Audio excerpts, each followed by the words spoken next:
Halo pemirsa, selamat pagi. Ya, apa kabar pemirsa TVR Parlemen? Kita berjumpa lagi dalam program TVR 09 bersama saya Dadi Ramadan dan juga rekan saya. Saya Deni Reski. Dalam 30 menit ke depan kami akan sajikan kepada Anda sejumlah berita nasional khususnya dari sudut pandang DPR RI sebagai referensi Anda dalam memahami dinamika politik, hukum, ekonomi, sosial dan juga budaya di Indonesia. Dan pemirsa TVR Parlemen, inilah TVR 09 selengkapnya.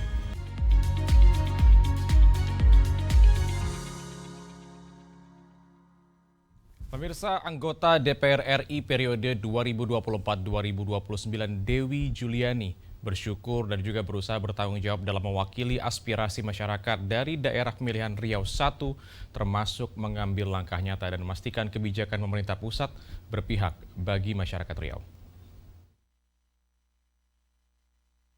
Resmi dilantik beberapa waktu lalu, DPR periode 2024-2029 berkomitmen untuk terus memperjuangkan aspirasi rakyat.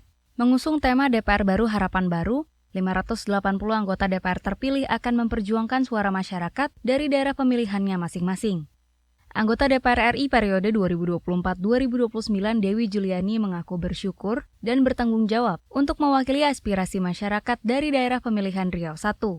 Menurutnya menjadi anggota DPR merupakan amanat besar, sehingga ia berjanji akan memperjuangkan kepentingan masyarakat Riau I di parlemen. Selain itu, ia akan mengambil langkah-langkah nyata dan memastikan kebijakan pemerintah pusat akan berpihak bagi masyarakat Riau. Tentunya yang diperlukan oleh masyarakat Riau, karena dengan dilantiknya saya, tentunya ini amanah dari masyarakat Riau, apa yang harus saya bawa dari Riau, yang saya bisa bawa ke pusat, begitu juga yang dari pusat yang saya bawa ke Riau, dan apa segala yang harus saya perjuangkan untuk masyarakat Riau tentunya. Tapi untuk Dapil tentunya harapan dari Dapil apa yang bisa saya bawa di Dapil. Tapi harapan saya yang terbaik untuk Dapil saya juga untuk masyarakat Riau.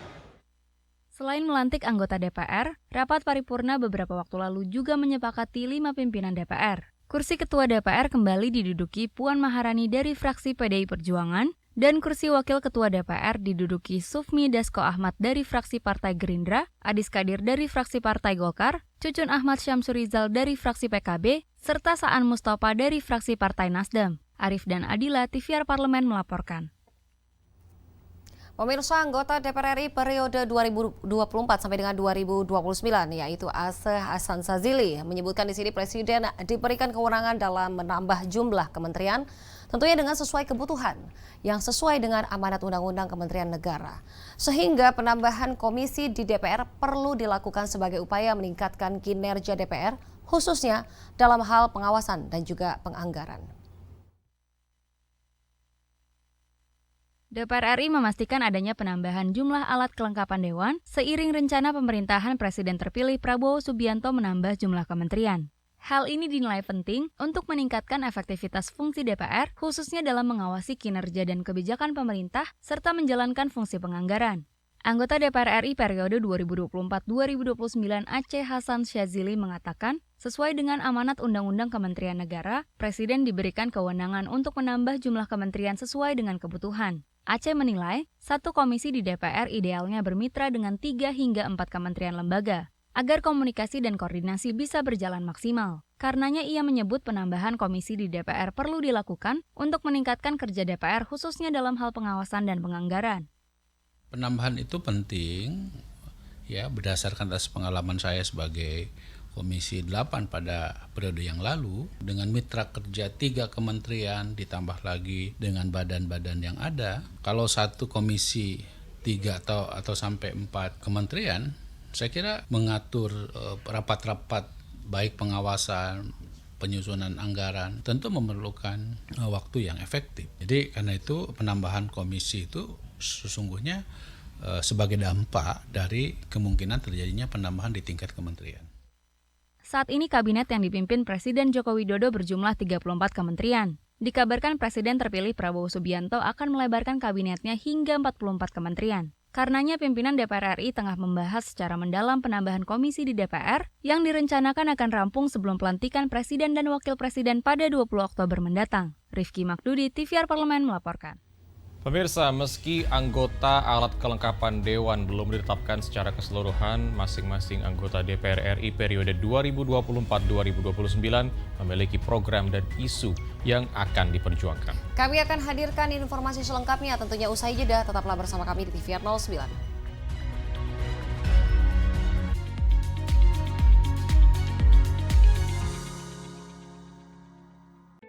Selamat datang di Biro Pemberitaan Parlemen. Anda memasuki kawasan zona integritas menuju wilayah bebas dari korupsi atau WBK dan wilayah birokrasi bersih dan melayani atau WBBM. Biro Pemberitaan Parlemen berkomitmen penuh untuk mewujudkan wilayah bebas korupsi dan wilayah birokrasi bersih dan melayani. Komitmen kami, pejabat dan jajaran memiliki komitmen tinggi untuk mewujudkan WBK dan WBBM melalui reformasi birokrasi, khususnya dalam hal pencegahan korupsi dan peningkatan kualitas pelayanan publik. Kedua, bebas dari korupsi dengan terwujudnya wilayah bebas korupsi atau WBK, yang artinya bebas dari KKN, gratifikasi dan dari segala bentuk pungutan liar atau pungli. Terakhir, pelayanan prima dengan terwujudnya wilayah birokrasi bersih melayani, yaitu dengan meningkatnya kualitas pelayanan publik dan tercapainya kepuasan masyarakat terhadap pelayanan.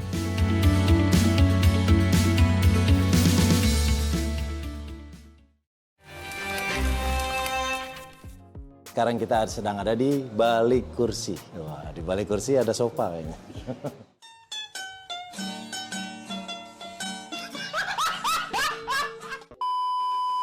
Terjun ke politik yang pertama karena memang saya memiliki ketertarikan sama politik itu udah lama, udah sekitar 7-8 tahun belakangan ini. Makanya saya maju sebagai calon legislatif kemarin melalui PDI Perjuangan, dapilnya Jabar 2. Politik atau komedi? Hari ini politik, tapi saya lahir dari dunia komedi, saya sangat mencintai profesi. Gombalan itu kan main-main, aku nggak main-main, aku serius sama kamu.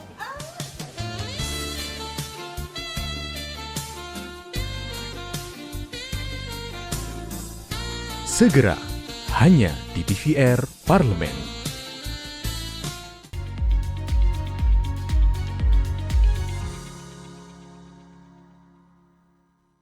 Kita kembali di TVR 09. Pemirsa, isu sosial masih menjadi perhatian anggota DPR RI petahana. Masih banyak penyandang masalah kesejahteraan sosial atau PMKS seperti pengemis dan gelandangan dan anak-anak yatim piatu dan yatim piatu yang belum tersentuh program-program sosial pemerintah. 580 anggota DPR RI periode 2024-2029 telah dilantik. Meski anggota masing-masing alat kelengkapan Dewan belum ditetapkan secara keseluruhan, anggota DPR RI periode baru ini memiliki program dan isu yang akan diperjuangkan. Isu sosial masih menjadi perhatian anggota DPR RI petahana. Menurut Esti Wijayati, masalah sosial masih menjadi pekerjaan rumah yang perlu diselesaikan secara serius. Masih banyak penyandang masalah kesejahteraan sosial atau PMKS, seperti pengemis dan gelandangan, serta anak-anak yatim, piatu, dan yatim piatu yang belum tersentuh program-program sosial pemerintah. Selain masalah kemiskinan, masalah kekerasan seksual dan kekerasan pada anak juga masih menjadi pekerjaan rumah bersama antara DPR RI dan pemerintahan baru yang membutuhkan penanganan secara komprehensif. Begitu banyak orang-orang yang masih mencari, meminta-minta di pinggir jalan, kemudian juga masih ada ternyata rumah-rumah rakyat yang tidak layak, masih ada anak-anak yatim yang belum tersentuh oleh kebijakan pemerintah. Ini menjadi ruang-ruang yang harus diperhatikan oleh DPR RI mendatang. Kita berharap tentu di dalam 5 tahun ini kerja keras para anggota DPR RI sekaligus bagaimana kerjasama antar fraksi berikut juga dengan pemerintah untuk menghasilkan kebijakan untuk bagaimana kita bisa meminimalisir hal-hal sosial yang mungkin itu termasuk soal kekerasan seksual, kekerasan terhadap anak yang perlu pendekatan tidak hanya dalam satu sisi saja tetapi juga beberapa hal lain yang memang sangat kita butuhkan untuk itu. Esti Wijayati berharap anggota DPR RI periode baru ini memberi perhatian dan dukungan penuh selama 5 tahun ke depan untuk membawa perubahan yang lebih baik dan lebih nyata dalam menyelesaikan masalah-masalah sosial dan kemiskinan. Arif dan Dila, TVR Parlemen, melaporkan.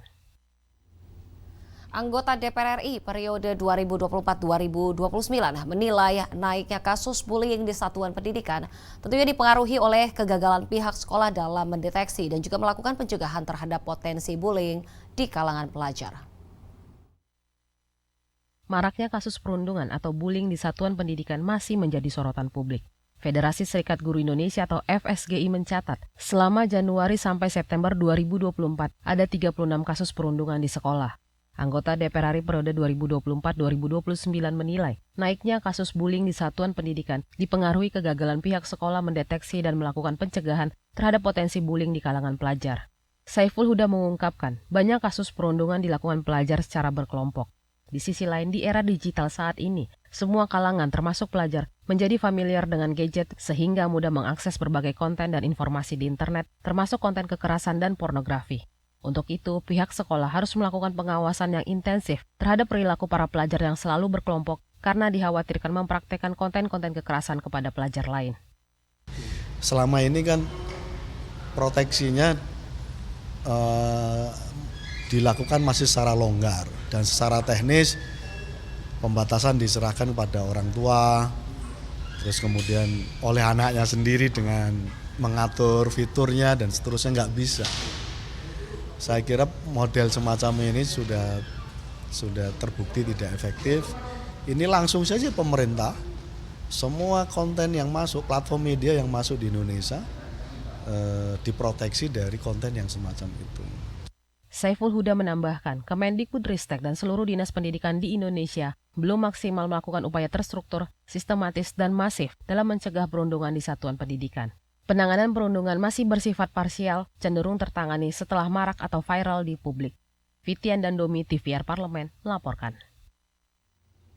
Anggota DPR RI periode 2024-2029 Once Mekel yang memiliki latar belakang sebagai musisi mengatakan seni dan budaya milik Indonesia tentu harus dijaga dan dikembangkan. Salah satu yang menjadi perhatian adalah pelaku industri musik dan industri kreatif terkait hak cipta. 580 anggota DPR RI periode 2024-2029 terdiri dari berbagai latar belakang profesi. Anggota DPR RI berlatar belakang artis atau pekerja seni berjanji tidak hanya memperjuangkan aspirasi masyarakat di daerah pemilihannya, tapi juga aspirasi para pekerja seni dan pelaku industri kreatif. Once Mekel mengatakan, seni dan budaya milik Indonesia tentu harus dijaga dan dikembangkan.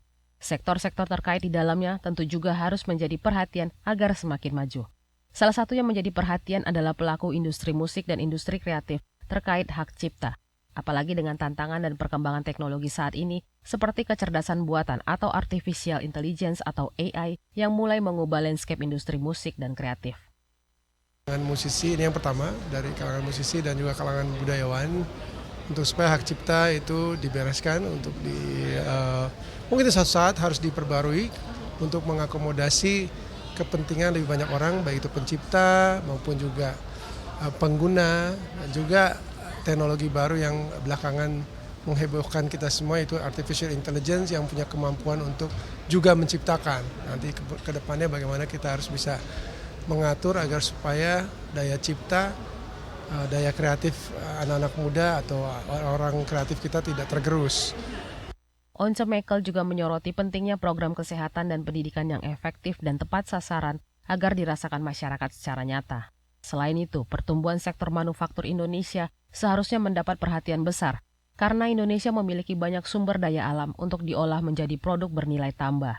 Dengan begitu, akan menyerap banyak tenaga kerja lokal. Arif dan Dila, TVR Parlemen, melaporkan. Jumlah alat kelengkapan Dewan DPR RI periode 2024-2029 masih sama seperti periode sebelumnya. Meskipun dalam rapat paripurna telah disahkan Undang-Undang Kementerian Negara yang memungkinkan adanya perubahan nomenklatur kementerian dan juga lembaga. Namun adanya penyesuaian nomenklatur kementerian atau lembaga pada pemerintahan baru, pemerintahan Prabowo Gibran yang akan dilantik pada 20 Oktober 2024 tidak menutup kemungkinan adanya perubahan jumlah alat kelengkapan dewan. Kami akan hadirkan informasi selengkapnya tentunya usai jeda. Tetaplah bersama kami di TVR 09.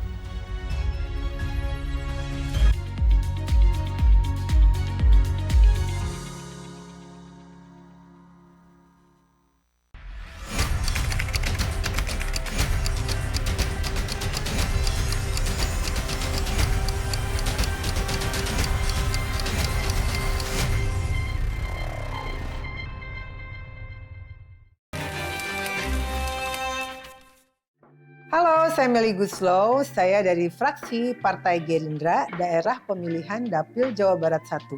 Kalian sedang menyaksikan program Di Balik Kursi. Sebenarnya dunia politik, dunia yang betul-betul nggak pernah terbayangkan sebelumnya. Sama sekali, 1% pun nggak terbayangkan. Tapi ketika saya punya profesi sebagai pencipta lagu, sebagai musisi, ada beberapa hal yang sepertinya memang harus saya perjuangkan di dalam.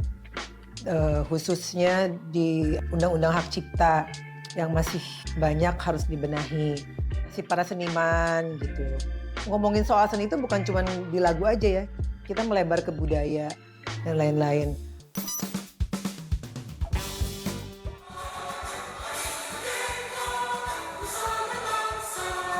Hari lahirnya engkau Indonesia, merdeka, sekali merdeka tetap merdeka.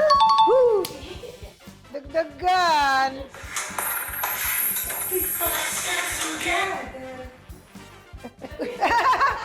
Mendadak lupa. Let's dance together. Get on the dance floor, the party will start. Like this. Let's dance together, let's party and turn off the light. Aku lagu sendiri suka nggak apa. Tetap kahiji, rukun sakabehna, gitulah pokoknya mah. Segera, hanya di TVR Parlemen.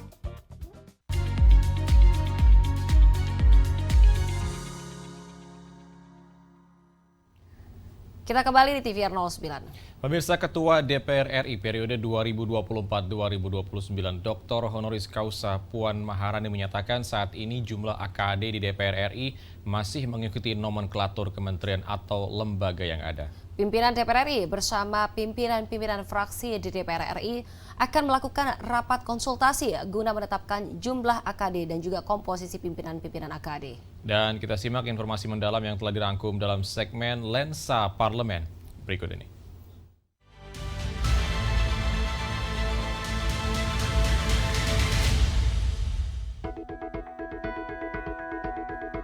Setelah pelantikan pada 1 Oktober 2024, disusul penetapan pimpinan DPR RI, berikutnya pembagian seluruh anggota DPR RI periode 2024-2029 pada setiap alat kelengkapan Dewan atau AKD, mulai dari Komisi 1 sampai Komisi 11, BKSAP, Balek, Banggar, BAKN, BURT, dan MKD. Jumlah AKD di DPR RI periode 2024-2029 masih sama seperti periode 2019-2024, meski telah disahkan Undang-Undang Kementerian Negara yang memungkinkan adanya perubahan nomenklatur kementerian dan lembaga. Ketua DPR RI periode 2024-2029 Dr. Honoris Causa Puan Maharani menyatakan, saat ini jumlah AKD di DPR RI masih mengikuti nomenklatur kementerian lembaga yang ada. Pimpinan DPR RI bersama pimpinan-pimpinan fraksi di DPR RI akan melakukan rapat konsultasi untuk menetapkan jumlah AKD dan komposisi pimpinan-pimpinan AKD. Terkait perubahan jumlah AKD, menurut Puan tergantung dari hasil rapat konsultasi tersebut.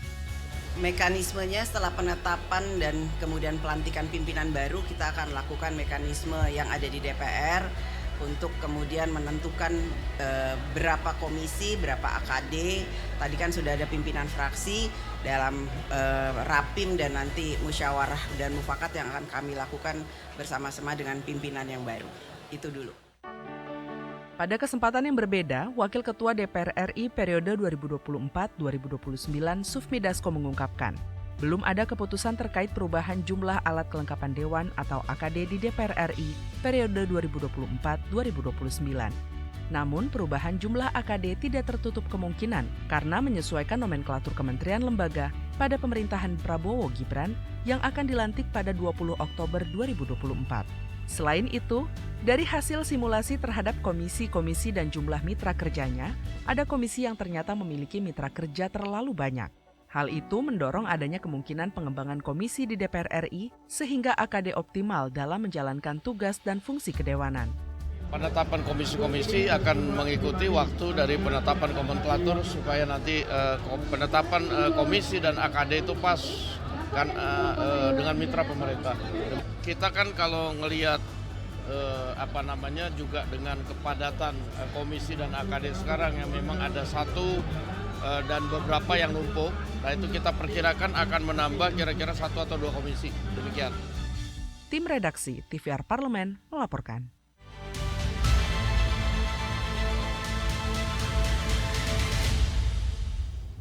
Pemirsa, kasus pungutan liar atau pungli marak terjadi di berbagai tempat, salah satunya yaitu di tempat wisata. Dan berbagai alasan diberikan oleh pelaku pungli dalam memaksa korban untuk membayar sejumlah uang. Situasi meresahkan ini tentunya dapat kita hindari dengan beberapa tips yang dapat diterapkan. Jangan kemana-mana, tetaplah bersama kami di TVR 09.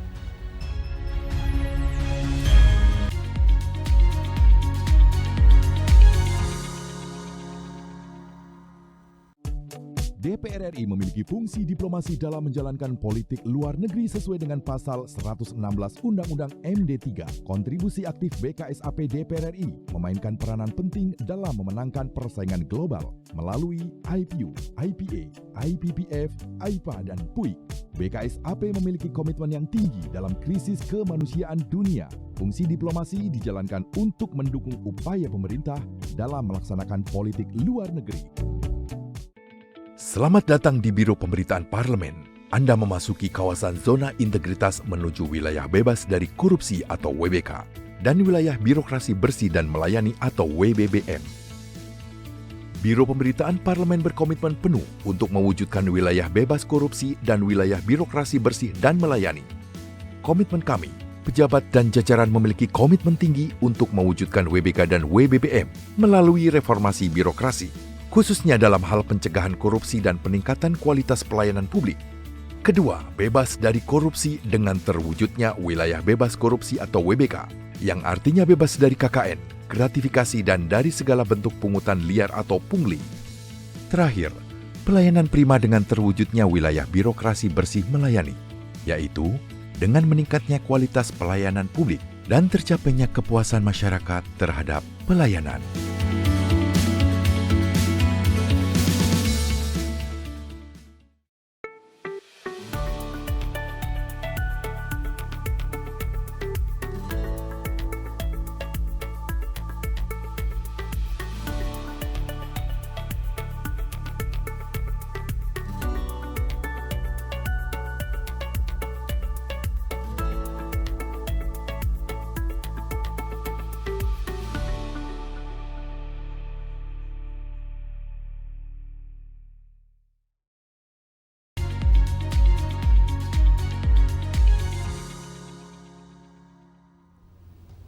Kita kembali di TVR 09. Pemirsa, kasus pungli di beberapa daerah wisata membawa dampak pada turunnya minat berkunjung masyarakat ke destinasi wisata. Tidak hanya merugikan pengunjung, namun kasus pungli juga dapat merugikan pelaku parekraf dalam negeri, termasuk pelaku UMKM dan juga masyarakat setempat. Dan guna menghindari hal meresahkan ini, mari tanpa berlama-lama lagi, mari kita saksikan tips menghindari pungli saat liburan di tempat wisata pada segmen Intips, Informasi dan Tips.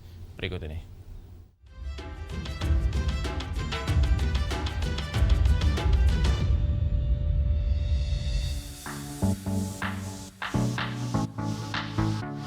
Berlibur sejatinya menjadi momen untuk menghilangkan kepenatan dari rutinitas yang ada. Namun, apa yang terjadi ketika pemirsa sedang asyik berlibur bersama keluarga maupun kerabat, malah kena pungutan liar atau pungli? Pasti rasanya menyebalkan sekali ya pemirsa. Tapi pemirsa tidak perlu khawatir, karena kali ini kami akan membagikan beberapa tips untuk menghindari pungli saat berwisata. Yang pertama, cari informasi mengenai destinasi wisata. Sebelum traveling, pemirsa perlu mencari tahu terlebih dahulu informasi mengenai destinasi wisata yang dituju, antara lain mengenai tarif tiket masuk, parkir, sewa kendaraan, serta jasa pemandu yang mungkin akan pemirsa butuhkan. Informasi mengenai destinasi wisata tersebut akan membantu pemirsa untuk memiliki pengetahuan yang cukup, sehingga dapat mengenali tanda-tanda praktik pungli. Nah, pastikan juga nih, informasi mengenai destinasi wisata tersebut berasal dari sumber yang tepat dan dapat dipercaya, sehingga bisa dipertanggungjawabkan. Sumber informasi yang valid biasanya didapatkan dari situs resmi atau kantor informasi pariwisata.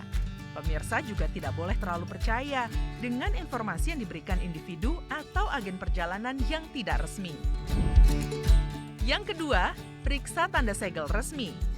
Setelah mendapatkan tiket masuk ke tempat wisata, baik yang dibeli secara online maupun offline, penting banget nih pemirsa harus memeriksa keasliannya terlebih dahulu sebelum digunakan. Pastikan tiket masuk tersebut dibubuhi dengan segel atau tanda resmi. Jangan diterima jika tidak ada segel dan label resmi atau tanda yang rusak dan tidak sesuai dengan tempat wisata yang akan dikunjungi. Pemirsa selalu harus berhati-hati ya ketika melakukan transaksi keuangan saat berwisata.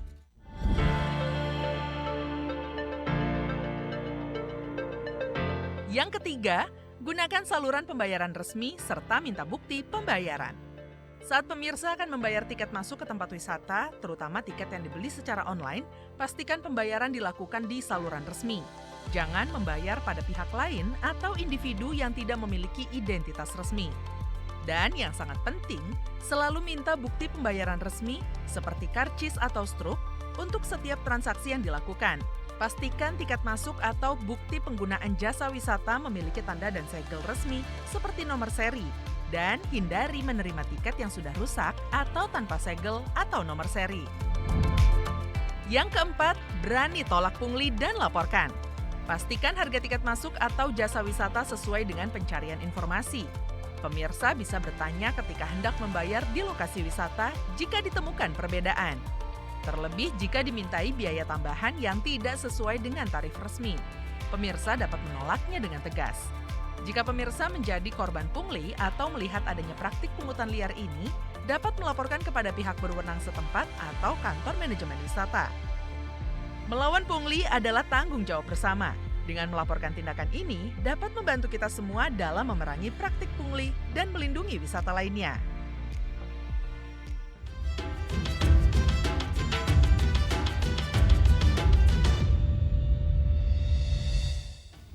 Pemirsa, di penghujung acara kami informasikan kepada Anda sejumlah agenda DPR RI pada hari ini Selasa 8 Oktober 2024. Pada pukul 10 waktu Indonesia Barat, Komisi 3 DPR RI rapat dengar pendapat umum dengan Solidaritas Hakim Indonesia guna mendengarkan aspirasi terkait peningkatan kesejahteraan hakim. Dan sejumlah agenda serta program DPR RI lainnya masih dapat Anda saksikan secara langsung di TVR Parlemen melalui kanal utama, kanal komisi, dan juga kanal alat kelengkapan dewan lainnya yang dapat Anda akses di tvr.dpr.go.id. Dan pemirsa TVR Parlemen, demikian TVR 09 edisi pagi ini. Segenap kru TVR Parlemen yang bertugas mengucapkan terima kasih telah menyaksikan TVR 09 pagi ini. Saya Dadi Ramadan dan juga rekan saya. Saya Rinda Reski, sampai jumpa di TVR 09 selanjutnya. TVR Parlemen, Referensi Indonesia.